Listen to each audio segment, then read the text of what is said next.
તો આ છે રાનુ મંડેલ, જેને આપણે બધા ઓળખીએ છીએ, જે 2019ના ડિસેમ્બરના એન્ડમાં રાતોરાત સ્ટાર બની ગઈ. વાત એમ હતી કે એક રેલવે સ્ટેશન પર આ બેઠી બેઠી ગીત ગાતી હતી.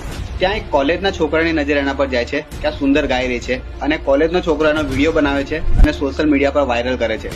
વાયરલ થતાની સાથે આ મહિલા રાતોરાત એને ફેમ મળી જાય છે અને બની જાય છે સુપરસ્ટાર. પણ વાત અહીંથી પૂરી નથી થતી, વાત અહીંથી આગળ વધે છે.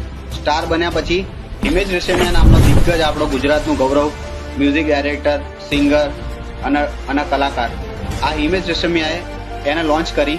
એનું એક મૂવી આવી રહ્યું હતું 2020માં, 21 જાન્યુઆરી એનું મૂવી આવી રહ્યું હતું, હેપી હિરણા હાર્ડી.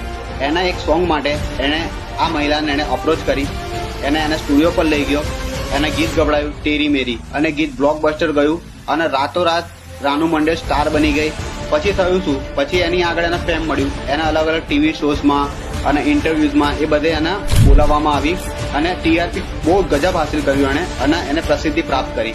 પછી શું થાય છે, પછી આવે છે ડાઉનફોલ. ધીરે ધીરે એને બધા ઓળખવાના બંધ કરી દે છે, કોઈને ઓળખતું નથી. ધીરે ધીરે ક્યાં ખોવાઈ ગઈ કોઈને નથી ખબર. આજે 2025માં એ ક્યાં છે કોઈ નથી જાણતું. આ સમાજ ત્યાં સુધી જ તમારો છે જ્યાં સુધી એને તમારો સહારો છે. આટલામાં સમજી લેજો. અત્યારે હિમેશ રેશમિયા પણ એને કોન્ટેક્ટ નથી કરતો. એ ક્યાં છે, કઈ હાલતમાં છે, કઈ પરિસ્થિતિમાં છે, કોઈ નથી જાણતું. રાનુ મંડેલ અત્યારે ક્યાં છે? તો તમે વિચારો, જ્યાં સુધી એને જરૂર હતી ત્યાં સુધી એનો યુઝ થયો. ટીવી શોઝ વાળાને એની જરૂર હતી ત્યાં સુધી ઇન્ડિયન આઇડલમાં એને બોલાવી, ઘણા બધા ટીવી શોઝમાં એને બોલાવી અને એનો યુઝ કર્યો, કારણ કે એ ટાઈમ પર એનો સમય ચાલી રહ્યો હતો. આ જ રીતે સેમ પેલું કચ્ચા બદામ વાળા ભાઈ જોડે બી થયું. એ કચ્ચા બદામ એનું સોંગ વાયરલ થયું, એના વિડીયો સોંગમાં બી એને લીધો. અત્યારે ભાઈ ક્યાં છે કોઈને નથી ખબર.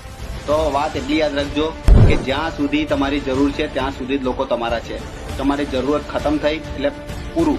તો તમે એ ભ્રમણામાં ના રહેશો કે હું જતો રહીશ પછી અને મારી કદર થશે, હું જતો રહીશ પછી અને મારું મહત્વ ખબર પડશે. કોઈ જ ખબર નહીં પડે, કોઈ જ ફરક નહીં પડે તમારા ગયા પછી.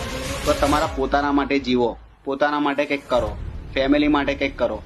બહારના લોકો માટે તમે વપરાશો ને તો તમે વપરાશી થઈ જશો. કઈ જ ફરક નહીં પડે એ લોકોને તમારા ગયા પછી. તો પોતાના માટે, ફેમિલી માટે જીવો.